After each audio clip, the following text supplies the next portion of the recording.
and welcome to everybody. Happy New Year. Appreciate everybody jumping on. Appreciate your time, your interest. And just want to talk about a couple of things today. Obviously, this is the conventional signing day, the old February National Signing Day, which is a little bit more anticlimactic over the recent years. But still want to comment about our two prospects that signed today.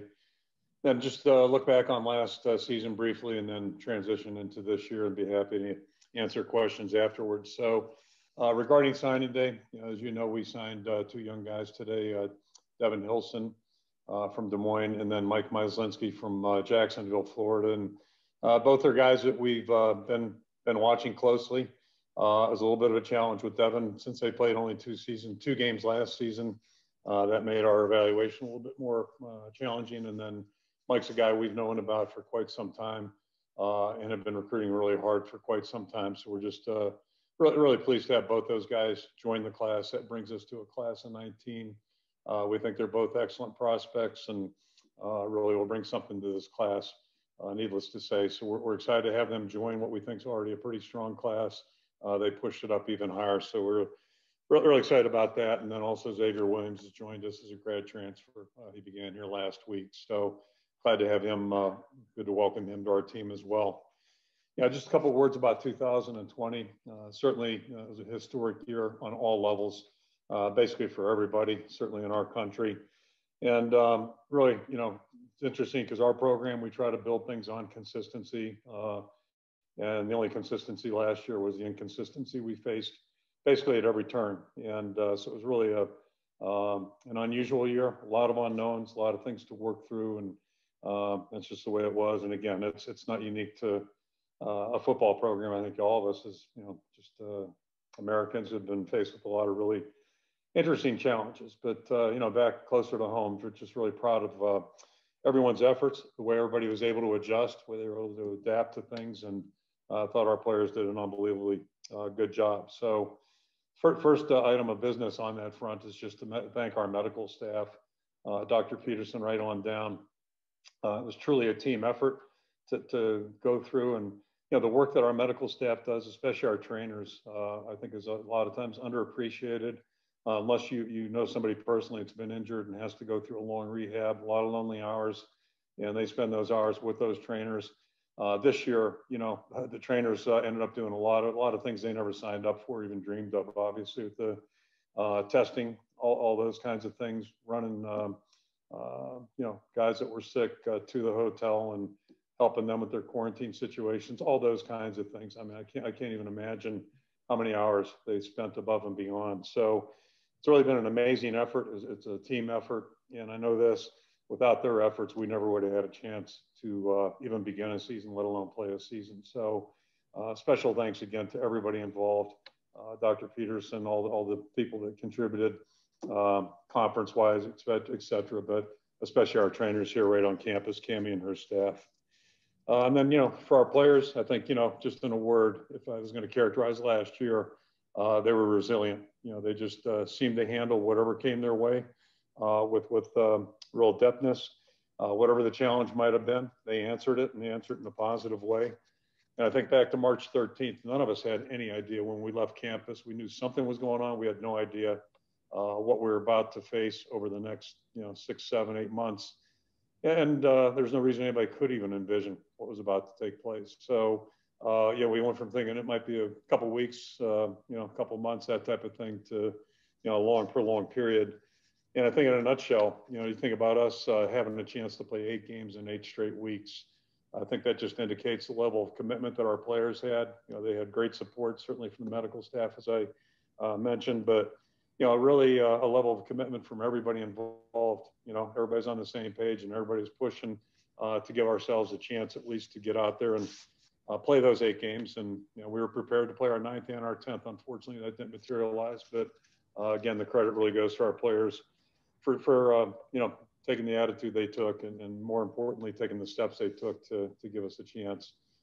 It all began with our seniors. We got great leadership. It's hard to have a good football team, which we had. It's hard to have that without a really strong senior class. And those guys showed great leadership, I think, throughout this entire period. And, you can't have a successful team if you don't have good leadership, and you've got to have good chemistry And I think that, again, was really on exhibit with our team all season. Starts with the seniors. I just want to wish them all the best.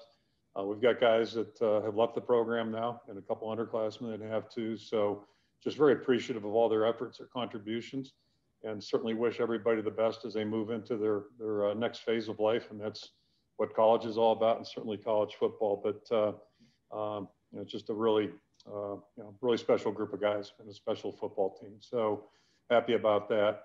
And then just one other quick sidebar, just a side note.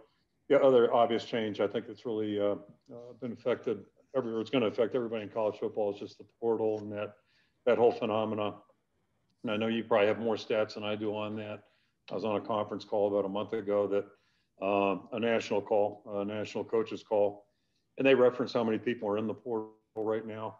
And heard a stat this morning that apparently more players have entered the portal since December 1st last year till now, basically 2 months plus than the entire year last year. So it just indicates a real trend, and it's one that's certainly concerning. I think it's going to be interesting to watch how it goes. And, there are going to be a lot of new things coming to college football, certainly in the years ahead. So we'll see where all that goes. Turning the page to 2021, that's exactly what we started last week. We had our first team meeting, and it was in person. So, believe me, a special appreciation for being able to meet with our players, although we had to do it in a different room and, get everybody spread out so they're socially distanced. But don't take that for granted anymore. But it was good to have the guys back in the building. It was the longest break that we've ever had, at least in my 23 plus 9 years. We've never had a break that long. So it was, I think everybody was especially anxious to get back here. A lot of energy in the room, certainly. And it's just good to have the guys back in the building to start training again. So happy about that. Like we do every year, we just conveyed to the players that this is a new team, and this is 2021. So it's the first time the team as it exists right now is able to be together in one location. Certainly we'll add to that team as more and more newcomers come in during the course of the year. But it was the first stop for the group, and just good to visit with the guys. And I think the biggest message is like it is every year. It's a new calendar year, it's a new team, and certainly a new season with a lot of new challenges. And that's the way it always has been. And we're looking forward to the work that's ahead. Certainly our seniors left a great legacy, and now it's up to everybody else, this year's seniors and everybody else in the room, to grab the ball and help advance it, move it forward. And that's what it's all about. So as a staff, we're excited. As a team, we're excited. And the biggest thing is we know we have opportunity. Also know we've got a lot of work to do. And it happens in stages. There's a process to everything we do. Steve mentioned spring ball. That's one change we've already made. We're going to push spring ball back a week, considering the recruiting calendar as it stands right now. We're going to be in a quiet period starting April 15th. So, we really realistically don't envision our coaches being on the road this spring. So it allows us a little bit more time to train between now and then. So we'll just slide, the calendar back a week and still have some wiggle room in case there's pauses along the way. And we're just going to have to, like we've been doing, like all of us have been doing, we'll remain flexible on that and kind of go from there. The biggest focus right now is on our winter program, the strength conditioning work our guys do, and then some of the things we do team-wise, during this period. So that's where our focus is right now. And then, just a couple closing thoughts. I'll open it up. First and foremost, one thing that hasn't changed since we left here and got back, and more importantly, got back in June, COVID is still our number one thing to deal with. And it's got to be our number one point of awareness and point of responsibility. I think all of us have seen, there's a lot of advances being made right now. That's great news. There's a lot of still uncertainty and a lot of unknown questions that have, need to be answered, or questions that need to be answered. So, the biggest thing we can continue to do is just try to be as smart as we can. I think our players certainly did a great job of that in the winter, the fall months, in season, and which went into the winter. And we've got to continue that now because it is important that we have an uninterrupted spring semester academically and football wise is also. So, there's a little bit of responsibility that hasn't changed, and everybody's got to, grab on there. I think our guys will do a great job with that. Also want to congratulate the guys that have been involved in the playoffs. I guess we had 9 guys a couple weekends ago, championship weekend, I think it was, had 9 guys still playing, and a lot of really neat stories, and 4 guys still going right now. So it's, what a thrill to be involved in a Super Bowl. Think about all the great players that never had that opportunity in their careers. And we've got 4 guys, Tristan being the youngest as a rookie, playing in his first Super Bowl. So just a lot of good stories, and every guy's got a side stories, Tristan, reading about him with his kid captain that he developed a relationship with, giving cleats to her. Anthony, think about him as a, I don't want to say undersized, but a real linear, skinny defensive end when he got here, and what he's developed into. Ben Neiman, you think about the family aspect, 2 Super Bowls in a row, and Jay Luann and, Nick being able to be part of that. That's really kind of a neat thing. And Anthony Hitchens being the old guy in the group, 7-year veteran. And, when he came here, we weren't sure if he was a defensive back or running back. And he's really carved out quite a niche and had an unbelievable NFL career. And referenced him in a meeting this morning, just, when he got here, he had a lot to learn, and but he was a willing learner, hard worker, and obviously a very, very good football player, first-class person. So just happy for him. One other side note, just, word about Dace Richardson. I think that's been fairly public. He's facing a health challenge, and sounds like it's going really well. But the bigger story, Pat Anger getting involved, a teammate, and then a lot of former teammates, former football players here, as well as a lot of fans just jumping involved into the fray, and showing support for Dace. So I think that's one of the beauties of what this is all about. It's 10 plus years ago when those guys played together, and they continue to stay close, support each other, and guys that never overlapped with Dace certainly got involved as well. Not to mention just people that really care out there that are fans or not even fans, but just care about Dace. So I think that's one of the good things, certainly, and we all wish Dace nothing but the best for a fast recovery. And then just close again by expressing my appreciation for all of our players from last year, the job they did, and also their families.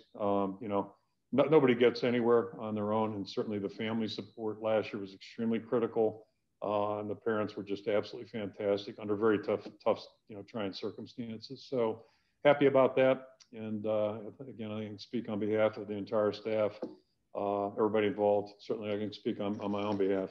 Just really excited to get my 23rd season started. And we got a lot of challenges, a lot of work to do, and we're anxious to get going. That being said, I'll throw it out for questions. Coach, the first question this afternoon from Mia O'Brien. Man, you put me on the spot there. I may or may not be driving to Michael Myslinski's signing day as we speak. How's it going, Coach? Long time no chat. Yeah, welcome back, Mia. Congratulations. Thank you. Thank you. I appreciate it. Your weather's a little better than ours. I know that. Hey, it's 37 or something like that today down here, so I'm not so sure about that. But No anyway. snow on the ground. That is true. That is true. We'll take it. Obviously, Michael had an interesting recruitment. You guys were in his top 5 back in August. He goes, commits to Texas. Obviously, the change in the coaching staff there. How would you describe that situation? Maybe not just his, but in general. What is it like knowing that a guy that you've been recruiting, but now the situation changes? How do you guys change your approach, when he does decommit? Well, we really didn't change it. Mike was it was a pleasure to recruit him all along. He was very engaged, throughout the entire process. He and his family are fantastic. They come from an athletic family, so they this is not a totally new arena to them, certainly. And but Mike was just, he was always very deliberate, always very honest, and did a great job of letting us know what information he needed. And, from day one, we've been very impressed with him. I mean, very impressed. So our intent was to continue to recruit him until he told us otherwise. And we just feel fortunate that things opened back up and we had the opportunity to continue on, and just really excited about Mike's commitment. I think he's a really good football player. He plays center, as you probably know. And I think that's a position he's really, I think his skill set and his mentality really match up with what we look for in a center. So really excited about that. And a quick follow-up, and this is actually from my mother. You guys don't historically recruit in the Jacksonville, Northeast Florida area. How did Michael come onto your radar? I'm the wrong guy to ask, but I'm glad he did. And we recruit and scan all that kind of stuff. But the biggest thing was he showed some interest in us. You're correct. We don't spend a lot of time in Jacksonville, but one thing led to another there. Mike's background, obviously, there's some ties there, and it just kind of opened the door. So it was a really good thing for us, certainly. And if a player shows interest in our program from anywhere that's sincere interest, we're gonna follow up and try to see what we can do about continuing that interest and continuing that relationship. I'm stopped at the school, so I can say hi in person. Thanks, Coach. Appreciate it. Thank you. Coach, the next question this afternoon from Mark Freund. Hi, Kirk. I've spent a little time around the Des Moines North program over the course of the season. Devin, I'm sure you know the on-field kind of results that North has had over the years. Devin seems to be a bit of a barrier breaker here. I think there are a lot of people that would probably conclude that a Power 5 scholarship is not necessarily a given or even possible at a place like North. What drew you to him? Can you take me through the process getting Devin in your ranks? Full disclosure, the first thing that really piqued my interest was seeing him play basketball a year ago. We had football highlights and basketball highlights, and I probably saw more potential just watching him play basketball, but not knowing anything about him as a person, those types of things, just looking at him as an athlete. And so now you come forward a little bit. Certainly we had only two games to look at and evaluate. That's not easy. They were working under tough circumstances too, like everybody. So the opportunities there were limited. But I think the more we learned about Devin and learned about his mom, I spoke with his mom. She's a super impressive lady. And we did a lot of work with people that have worked with Devin over the last couple of years. And the message was very consistent. It was very positive, and everybody that he's been around really believes in him. I think he's demonstrated a real seriousness about not only playing college football, but being a college graduate. I think he's demonstrated that, not just talked about it. And so it all kind of came together, and we made the decision last week to move forward. We're thrilled about it, and I'm convinced he's going to come in here and really work hard, and that's all we ask any of our guys to do. So we're excited about that part of it. And then the other thing, I would just share, during my time in coaching, it's, good players come from all places. It's amazing. Whether you're talking about pro football, not everybody comes from, Power 5 institutions. And it's the same way in, with our program, especially if you just consider how many walk-ons we've had that have really excelled here. So, for whatever reason, players get overlooked a little bit, and it doesn't really, I don't think, have anything to do with the size of the school they're at or the size of their community. It's more about the individual, and that's really kind of what we were trying to do, is identify the things that we thought were going to be important if he's going to have a good career here at Iowa and walk away with a degree. Yeah, one quick follow-up there. I was with Devin this morning, and Coach Addy was telling me about the commitment to doing whatever it took to get to a spot like this. I'd imagine you hear a similar type of story a lot of the time with some of these guys, but what does it say about the commitment to the process on Devin's part to get his grades up, to get his physical features ready for college and really make a commitment to playing at this level? It's not an uncommon story, but it's a commendable story in that, a lot of guys, and I know when I was in 9th, 10th grade, I had no idea one thing about college, that's for sure. So that's not unusual. He dug a little bit of a hole for himself. And then I think when he figured out that maybe there are better opportunities beyond high school, that's when he really got in gear. And to me, that's certainly a positive. That's what we're looking for, is that effort, that commitment to getting something done and going after a goal and achieving it. And I think that's a good trait for everybody to have, and regardless, because it all spills over to whatever you're doing. So, we're convinced he's serious about getting a degree here. We're serious he's convinced about being a good football player and a good team leader. So we're excited to have him join. Thank you, Kirk. Yeah. The next question, Coach, from Corey Roldan. Coach, what was it like to watch Tristan play this year and go into the Super Bowl in year one? Oh, it's been, unbelievable. I got a text back, when they're in camp probably from Tom Moore, who's a 80 or 81-year-old coach. I don't know if he had his birthday yet, but, with Tampa Bay and played here in the late 50s. Just saying what a great job Tristan was doing. He did the same thing a year ago when Anthony got there, just as young rookies, how well they were doing and, just impressing everybody there. And then, you think about what Tristan's done playing wise. And one nice thing about our schedule this year, I've had a chance to watch more pro football than normal probably. Didn't get to see much in December, obviously, but, since our season ended, been able to watch him. And when you think about it, just how fortunate he is, first of all, to be picked to a team that, had the potential to have that kind of success. Throw on top of it, he's playing with arguably the greatest quarterback and maybe one of the greatest players ever to play football. No pressure there, I guess, right? Quarterback, right tackle. But I think the best thing is that he's really helped them achieve the level they've achieved at. And, they're a Super Bowl participant team, which is that's a high altitude to get to. And he hasn't not only, gotten in the way of them getting there, he's contributed to them getting there. So, it's really phenomenal, but it's not overly surprising because, you guys got to know Tristan a little bit, and he's just got a good mentality. He's a genuine, authentic guy that works hard. He's got a lot of pride in what he does.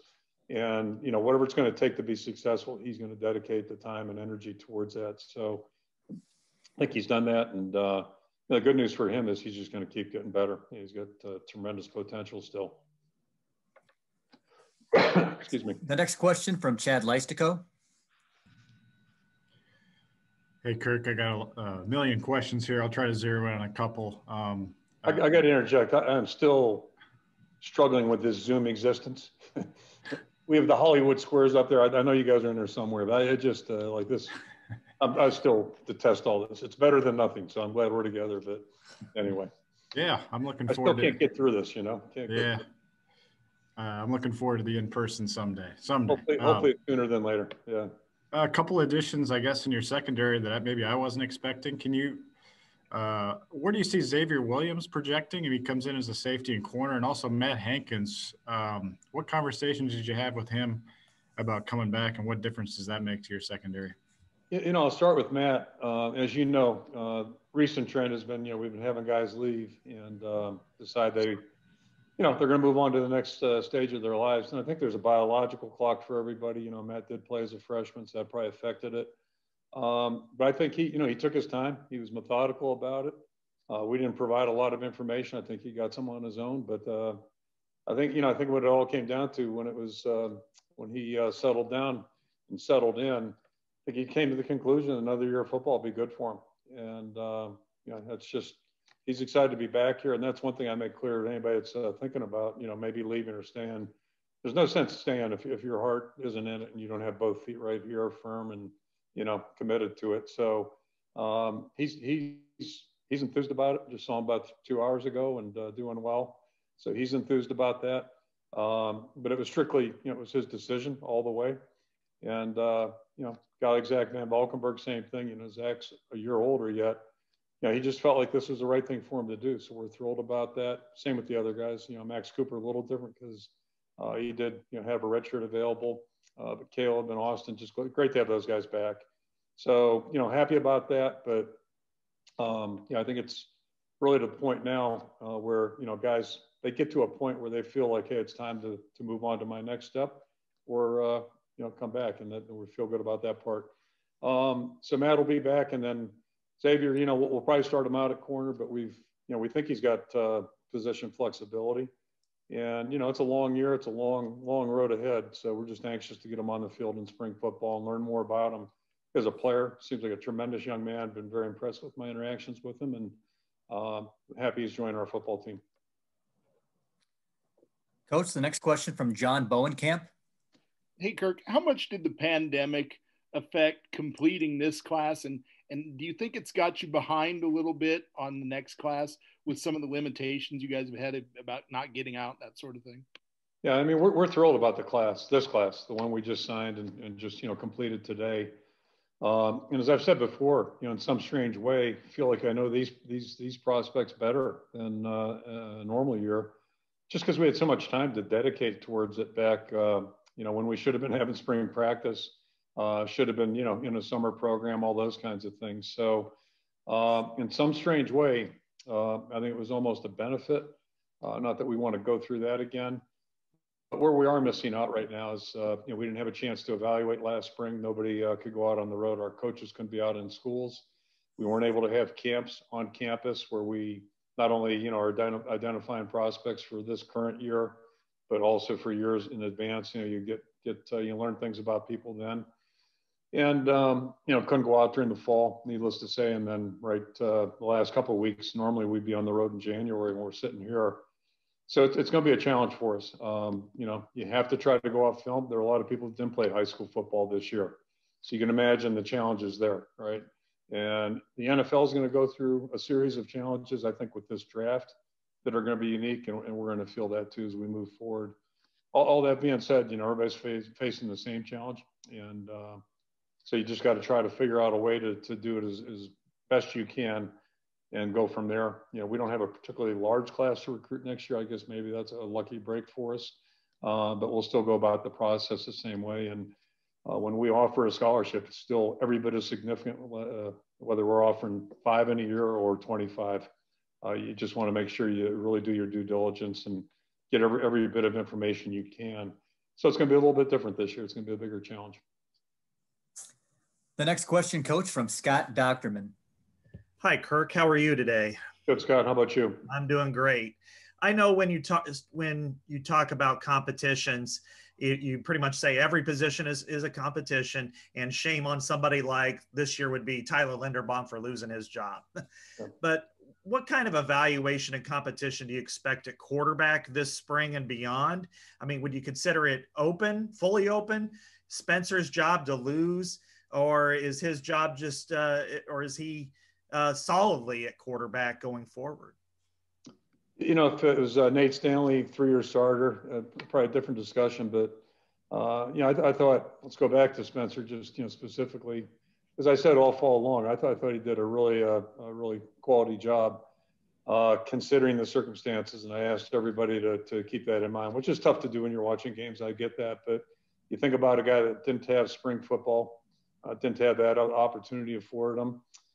Didn't have a chance to do a lot of things in summer that, that spring football is a really big void. I can't, overstate that because the things you learn in spring, you carry into the summer. So he didn't have that base or foundation. So quite frankly, I'm not sure what he's doing some of the times in the summer because it's better to practice no habits than bad habits, right? So you worry about that. So all that being said, it just, he really came into a year where there were a lot of challenges, and then our abrupt ending back in August, and then we start up again and really didn't have a preseason. So when he rolled out there for that Purdue game, I mean, it was just, it was a tough circumstance. And I thought he improved during the season. I thought he improved in games.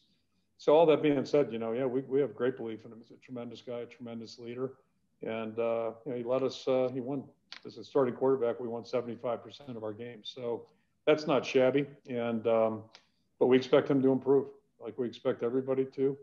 And we think Alex Padilla is a good young prospect. And, we have other guys too that we will learn more about this spring, hopefully. Nobody's writing that down in ink yet, but those are the things that, the out of season's for, is to really see how guys are progressing, how they're improving. Spencer's got a huge head start because he's got 8 starts under his belt, and he's, I think, learned from experiences. And, one of the things I'd really commend him on is learning during the course of a game. Over there in Champaign, it wasn't looking so good there for a while. And, a lesser guy would have melted there. I think about Brad Banks, with that meltdown on the second half of third game in 2002, and then how he came back. So in my mind, that's how I look at Spencer. Like, this guy got tested and fought through it. That's a real asset right there. But we'll let everybody compete, and we'll go into it with an open mind. And Spencer knows that, and he knows, it's incumbent upon him and everybody to get better. Tyler Linderbaum, also, I know he's getting a lot of accolades, but we expect him to compete. The good news is those guys, and I think we have a lot of guys that think this way. Matt Hankins mentioned him a minute ago. They want to improve. And they want to compete. So, that's what makes good players and makes them better. The next question, Coach, from Rick Brown. Hey, Coach, I believe that Davion's the 10th player you've had now leave for the NFL before their senior year since 18. And, for a program known for player development, losing 10 guys would appear to be a crushing blow, and yet you've won 25 games. Can you kind of share your theories on why that's happened? Well, we talked about adjusting, adapting earlier, right? And that's one more form of that. And Davion's really an interesting story because I don't think he maybe started one game a year ago in the 19th season, but he was not. You guys get the point. We had Cedric and Brady in there playing. So we had two seniors. He was playing behind those guys when he was in there. He played well. But I don't think anybody would have gone into the season saying, "Hey, this guy's just going to emerge like he did." So it's a real credit to Davion, the work he's put in and the effort he played with and the energy he played with, and did a great job. And so, yeah, I mean, that's what we're based on. So the reality is when those things happen, guys might have decisions to make. And if they do, then it's next man in, next man up. That's how the program's built. The pace has picked up a little bit. But I think part of that's a mindset on our part too. We just have to be a little bit more open and realize that's part of college football. It's part of what the world we live in now. And when we get guys coming back like Zach or Matt that are both starters, good starters, not just starters. They're established, really good Division I football players. To get them back, that's a bonus. But we weren't counting on that. So you just kind of have that mindset that if they're not here, somebody else is going to have to step up and fill the void. As a follow-up, you talk about the 9 guys in the NFC and AFC championship games. I think 4 of those guys were 2-star recruits, and a couple more were 3-star recruits. And you were the only Power 5 school to offer 4 of them. Does that make you feel good about your program's ability to judge talent? Well, yeah, I think we try to pride ourselves on that. It's an exact science. Anybody that evaluates personnel or people knows that. But we try to, the whole trick is finding people that you feel are going to mesh in with what you're trying to do, whether it's schematically or, more so just, general program, how we run the program, how we do things. So that's the trick. And, I bring up Anthony Hitchens. I was sharing with the staff, this is 2010, I think it was, in Arizona, where, he had a special teams meeting at 10:30. He shows up at, 10:25, grabs a banana and goes in. That was his idea of breakfast back then. I can promise you, without talking to Anthony, he's got a little better grip on what good nutrition is now after being a 7-year pro. But that's what young guys do, and that's the difference between a young guy and being older and just kind of starting to understand that certain things can really help you be a better football player, better whatever it is you're trying to do. So it's all part of the process. And Anthony's a good illustration of that. He was willing to learn, willing to work hard, and just, his senior year in 13 played unbelievably well for us. So it was a process. So it didn't start out like, this guy's ready to roll. Next question, Coach, from Tom Kakert. Hey, Kirk. Hope you're doing well. Thank you. When you guys separated from Chris Doyle, you elevated Raymond Braithwaite into the interim role at strength and conditioning. What's the status of that job position? Is Ray going to be the guy going forward, or are you out looking for other options? No, that's our intention. And when Ray took over back in June, I had every confidence that he would do a great job, embrace it and do a great job. And Cody Myers was elevated into the position Ray was in as the top assistant. And the two of them, I think, have worked really well together. Our players have really responded well to them. And, we had to navigate through a very difficult year. They were affected every bit as much as we were as football coaches, not only practices being disrupted, but I think our conditioning periods, just trying to keep track of who had been quarantined, all those things that come with contact tracing, more so than the COVID. I mean, it was a really tricky math equation. So those guys, I mentioned the training staff. Well, these guys did the same thing because they were in season. So, I think they've done a great job, and we're excited. We got the program started last Wednesday in earnest. Should have been Tuesday. We got snowed out, but got it started Wednesday. And, we're looking forward to, a great out of season, and looking forward to Ray and Cody's leadership moving forward. Coach, the next question from Mike O'Brien. Coach, how's it going? Good, Mike. How about you? Good. I know we've talked about, the Super Bowl guys for a little bit. We talked to Tristan a couple days ago, and he was saying you guys had a conversation. He spoke with you maybe about a week or two ago.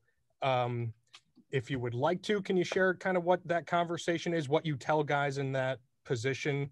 And again, just being able to enjoy. I know you don't get to watch these guys every Sunday.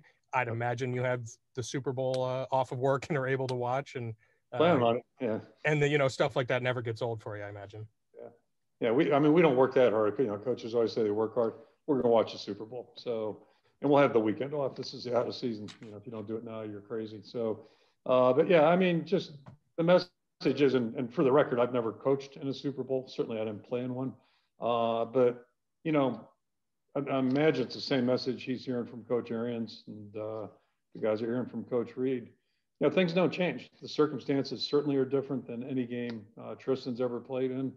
But the things that make you successful don't change. So the key is to focus on your performance, what you can do to help the team, and try not to get caught up in all the other stuff. And it's easier said than done, certainly. But we're proud of him. We just communicate that we're proud of him and encourage him to keep doing what has made him good already. And if he does that, he's just going to keep growing. And all one player can do is all he can do on Sunday. And really, it's more important what he does with his preparation. He'll know what to do when the game gets going. He'll know how to play. Next question, Coach, from Mike Halas. Kirk, you're eligible, I guess, by your age, and I'm sorry to bring that up, for the vaccine. Have you gotten it? Will you be able to get it? As you probably know, my clock is still running. The only good thing, Mary ended up getting COVID from me. The gift that keeps on giving. The one thing that occurred to me near the end was I said, hey, at least now we can go do things we haven't been doing, like going out to dinner, which we haven't done yet. But anyway, I guess if there's one good thing about getting it is you can't give it or get it for a while. But I plan on getting it. Yeah, Mike, I plan on getting a vaccine whenever my expiration date comes up. Okay, well, that said. And I'll say that just as a public address announcement, enthusiastically look forward to it. Not that you look forward to shots, but yeah, I'm looking forward to that, having that opportunity. Okay. Well, you kind of just answered my follow-up question, because I was going to say, using your platform, would you urge Hawkeye fans everywhere to get vaccinated when it's possible?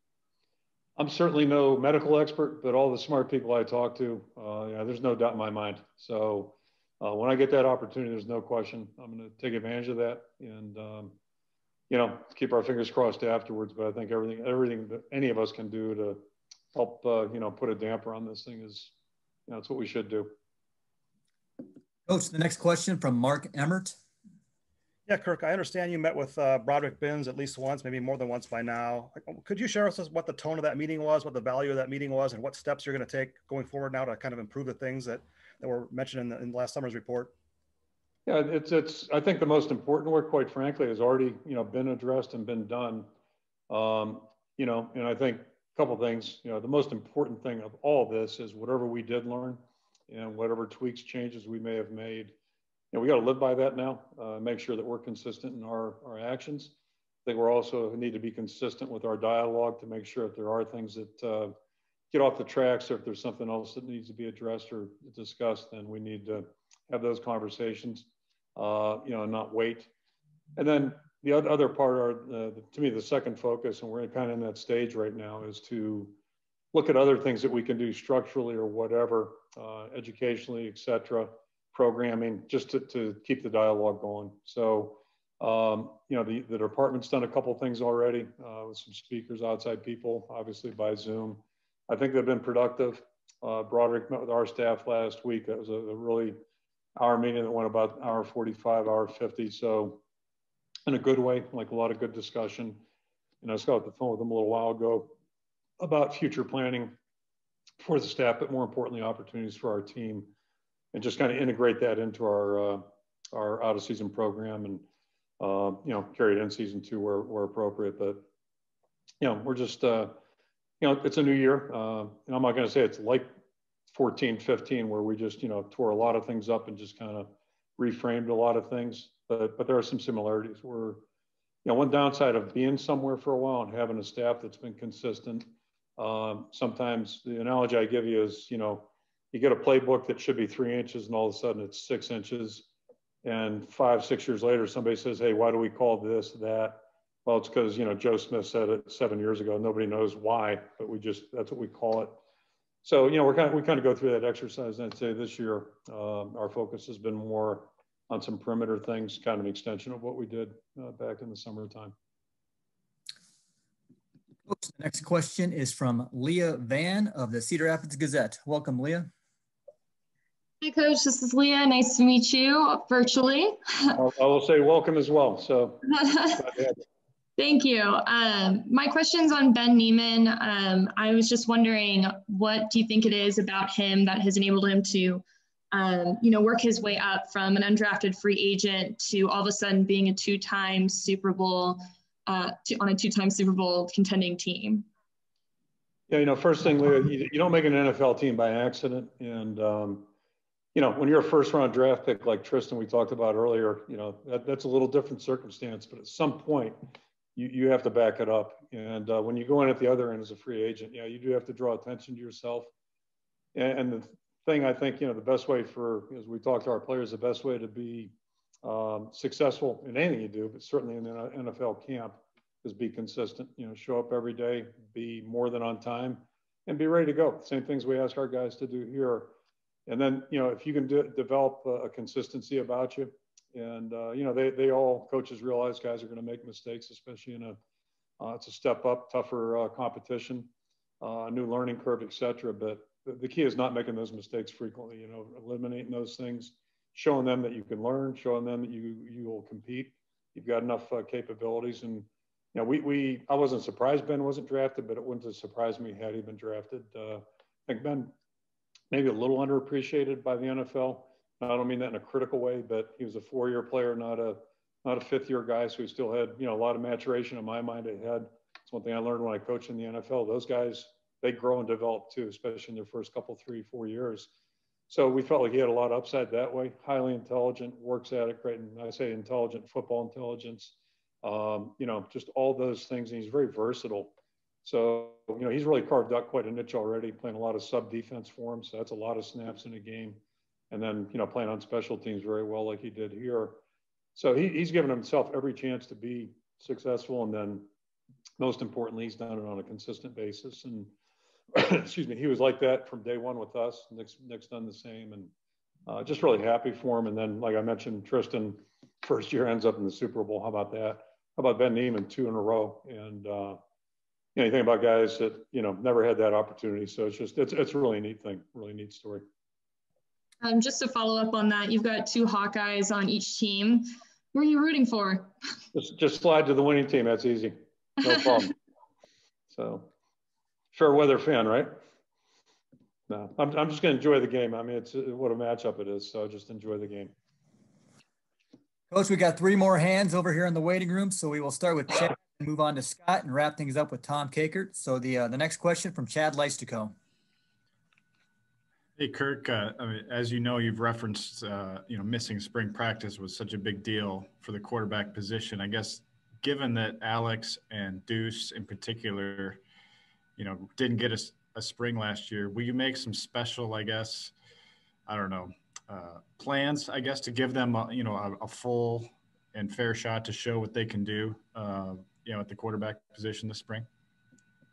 Yeah, we encourage our players to ignore the noise, right? And I'm getting a little tuned about what's going on, maybe, a little indigestion on our quarterback situation, perhaps. But, we plan on doing that regardless. And, Alex has done a really nice job when he's had the opportunities we've given him. So happy about that. We think he's a really quality player. Most important thing, we saw a lot of growth with Alex. And I think I alluded to that about Spencer a year ago, saw growth during the season. So, yeah, I mean, it's, I wouldn't be doing my job. None of us as coaches would be doing our job if we don't create a situation where guys have a chance to show their growth, their development. Players, we expect all of our players to be different. Keep our fingers crossed when we get on the field late March. Hopefully they'll be better than they were back in December. If not, we're not going to be able to do what Rick alluded to. Losing guys like Davion. We got to have some guys stepping up And then the good news is hopefully they'll be a lot better when we get to August, and assuming it's a conventional year. But yeah, we plan on open competition. But the record shows that Spencer Peaches has done a really good job, and he's our starter right now. So somebody's got to beat him out. And but it's got to be a fair competition, and there's so many things that can happen. So I just encourage players to just worry about doing their best and trying to grow and improve as much as they can, and then you deal with the circumstances as they come to you. That's the thing. And I'll go back to just I don't want to. You bring up a good point. Missing spring practice, just like recruiting got affected by us not being out there. I'm not looking lightly on that. It didn't affect our older guys as much. But you think about young guys, and again, Spencer's a great example. How much better could he have been? He's not the only guy, guys that maybe hadn't had starting experience that, just made the hill a little higher for them to climb when we got going there in the fall. So spring practice, I've always believed is a really important time and a really important opportunity for everybody. And the coaching staff too, we grow during spring. So we'll keep our fingers crossed, hope we get to do it. But it's really an important thing about building a team. The next question from Scott Docterman. Yeah, kind of like Chad, I have a million questions. I'll try to condense it into one paragraph if possible.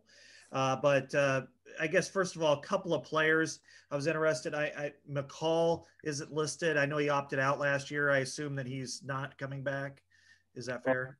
Yeah, the opt-out goes till the end of the calendar year, or the academic calendar year, as I understand it. It's the first time many of us have been there, but he is not in the program right now, but he's still a member of our team. Okay. Yep. Austin Spiewak, is he on scholarship now that he's coming back for a sixth year? I never used to answer those questions, but yeah, he is. I mean, everything's public knowledge now, right? Yeah. So trying to make it that way. He's earned it. Yeah, he's earned it. Where do things sit at defensive line? I mean, this is the third straight year you've lost at least 3 starters, and your defense and stop rate was the best in the country this year. You've got 2 guys that are definitely NFL players. How do you? I mean, are you going to go looking in the transfer portal for a few guys? Yeah, we'll keep our minds open on everything. It's like I'll go back to the quarterback thing. We'll have an open mind about everything if it can make our team better. But it's good to know, like in Spencer's case, it's good to know that we've had a guy that's played really, in my mind, successfully for us. Can he get better? Yeah, we expect him to. But I mean, this guy won. With him playing for us, we won 6 games out of 8. So, and I think we would have done just fine with the rest of the games. But but he's got to get better. We expect that. And it's kind of the same way with the defensive line. We feel like we have some really good young players right now. Hopefully they can be ready by next August, September, whenever the season starts. But we'll have more answers about that as we move along. But we have faith in our system and faith in our coaches and the development that the guys will be able to play. But if something comes along, like Jack Heflin last year is a great addition. He really it was a perfect fit. And Zach Van Volkerberg's kind of proven to be the same. So if something like that comes that makes sense, yeah, we'll definitely entertain offers. But we have a lot of guys on campus too that we feel good about, and we're just anxious to see them. Hopefully we'll get that opportunity to learn more about them in the spring. Yep. Final question this afternoon, Coach, from Tom Kakert. Yep. Kirk, I got kind of a twofold one. Are you looking at like March 31st then to start practice? Is that kind of the date? Yeah, what day of the week is that? It's like Wednesday. It's like a Wednesday. Yeah, somewhere in there, somewhere in that vicinity probably. And so basically, I mean, do the math. We want to get 8 weeks of training in, sure. And then we want to give our guys a break. They need a break after that. So we'll figure out what's smart, give them a chance to just, be away from things. We're not going to have a spring break per se, but we don't want them training hard. And then we'll start spring ball where they're, after they get a chance to recover a little bit and rejuvenate. Okay. Follow up a little bit on recruiting. Perceptions for you guys is always a thing you guys have to overcome. The cornfields, that stuff like that. How has what happened in June impacted you guys recruiting wise? How difficult has that been? Because you don't get kids on campus to kind of show them more what you're about, what your program's about. Is that maybe the most important thing to get kids on campus now? It sure helps. And that's, it's particularly this class right now, because we're as you probably know, I know we were able to start free calling this past Tuesday. So, you know, you're talking to people that you haven't met. Like typically a lot of guys would have been on campus 3-4 games, you know, in the fall. They've been here for camps, all those kinds of things. So, you know, it's a whole different feel to it. And, you know, it's a challenge, that's for sure. But, you know, yeah, and you know, the whole key is having guys on campus. And most importantly, the most important thing that happens, there's a lot of things that do happen when prospects and their families come to campus. I personally think the most significant thing is when they have a chance to visit with players in the program that can answer questions and tell their stories a little bit. And, you know, to all the things that we've been through, I think that's been the key, you know, putting prospects on the phone or Zoom and FaceTiming with players in our program and having those guys shoot them straight and tell them what's going on and what things are and all that kind of stuff. And that's really how it works. I've always felt like if you have a healthy culture, a healthy environment, then you've got a chance to recruit well. And but you got to make those connections, and that has become a challenge now with the, you know, just with the lockdown, if you will. Okay, Coach, thanks so much. And going back to that spring date, whenever we, you know, kind of get that. Right now, we're writing everything in pencil, just like probably all you guys. But whenever we start to zero in on something, we'll get that to you as fast as possible. But you can just bank on the better part of April being, you know, really where we're doing our work. Thanks, guys. Have a great day. Thank you.